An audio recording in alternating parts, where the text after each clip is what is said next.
We adopted our son, Michael, at 9 months old, and Michael came with a pre-existing condition called cerebral palsy. As young parents, we were just delighted to have Michael in our lives. As Michael started to grow over the next few years, the cerebral palsy became more and more evident. And about the time he started preschool, around 4 or 5 years old, Michael would walk with his arms above his head, kind of like this, kind of bouncing off the walls to maintain his balance. And so it was evident he was headed towards that direction to where a wheelchair would be coming up pretty soon. As parents, like any parents, we just wanted Michael to have the best life possible. And so we traveled to Mexico, England, Germany, various places here in the United States to look at therapies for, children with cerebral palsy, to see if we could improve his quality of life. And everywhere we went, we were met with pretty much the same explanation. There is no cure for cerebral palsy. The best we can do is just exercise and diet and things like this to help improve the quality of life that he has.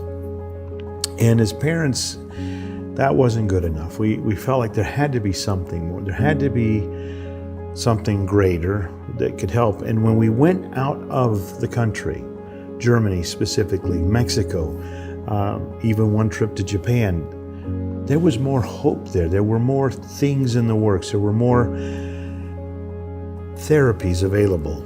And so that allowed me to start looking into different directions. Now, this is back in the 80s. The internet wasn't around. And so we were going to trade shows. We would go to health shows and health fairs. And I became introduced to a book called Mega Brain by Michael Hutchings.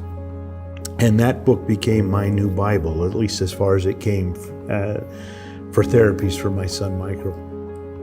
And in there, through that book, I came across different therapies. And one of them was from the Ohio State University of Medicine, Dr. David Clark, Dr. Margaret Patterson, a neurosurgeon out of Scotland, Aberdeen, Scotland, Dr. Persinger at Laurentian University in Toronto, Canada. And these three doctors had been pioneering different therapies. They didn't know anything about each other. Dr. Clark was working with spinning a child in a chair to help develop the inner ear. And he found that this was helping with all sorts of neurological issues. Dr.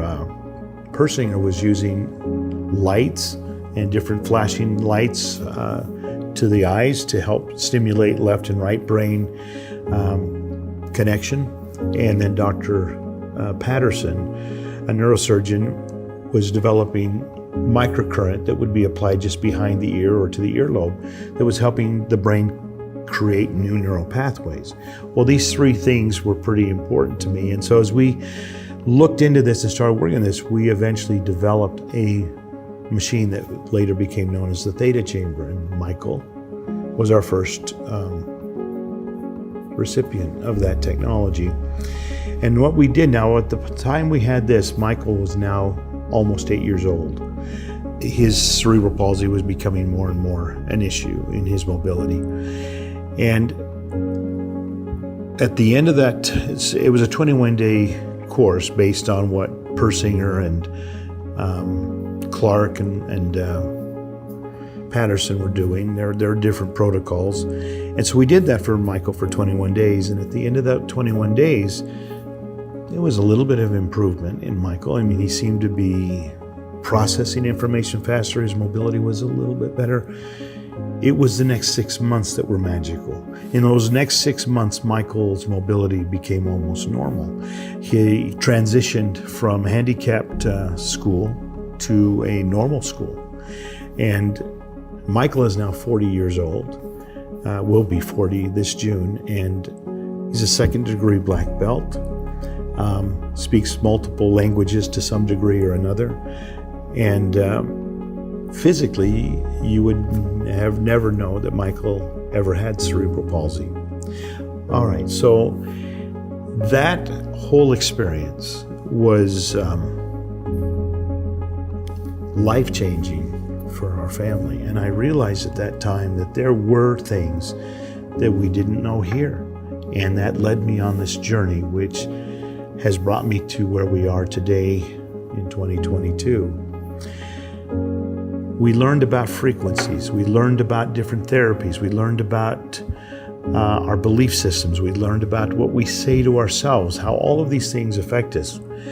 Well, in 2008, my wife and I were in China attending a medical convention, and there was a booth there from Russia that had developed a scanner that scanned the body through frequencies through the brain. Well, this was my new real big interest.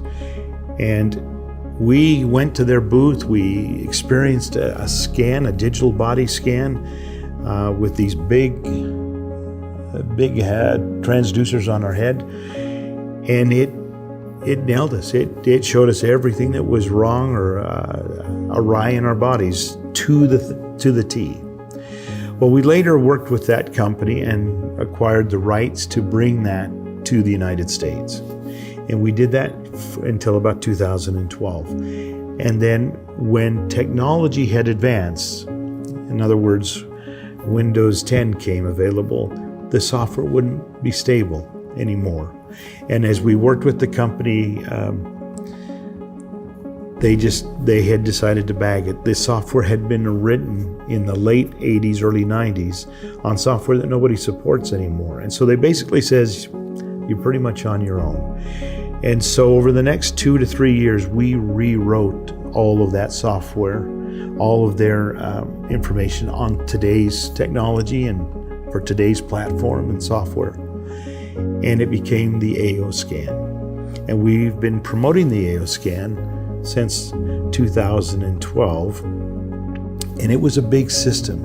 It was a $30,000 scanner that was in a doctor's office, and you'd go in and you'd sit there and you'd be there anywhere from an hour to 3 hours, depending on your scan, based on the old technology. Well, we were able to bring that technology to where we could get it done with much smaller transducers, and we could do it in about 45 minutes to an hour.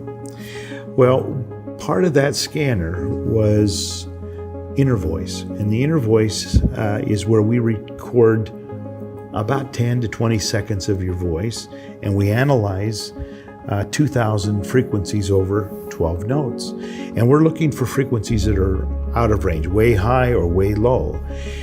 And as you listen to those frequencies played back in your headset, it helps with your emotions, which helps with some of the other physical issues you'd be dealing with. Well, we thought that that would be an amazing tool to put into the hands of as many people as we can. If you can get a hold of your emotions, then your physical issues aren't as dramatic and you're able to deal with them better. And so we started working with a mobile device that just had the Innervoice portion of the scanner on it. Well, as that became ready to go to market, and that was about $2,000 for that device, and then a monthly fee of about $200 a month to maintain the software. We realized, well, maybe we can add a little bit more of the other scanner to this, and we added a little bit of vitals and a little bit of comprehensive, and we introduced it. And that went for about a year and a half. And then we had people come to us and say, we need to get this out to the masses. And that's how Solex came to be. The full $30,000 scanner in your hand that you can now take and share with the world.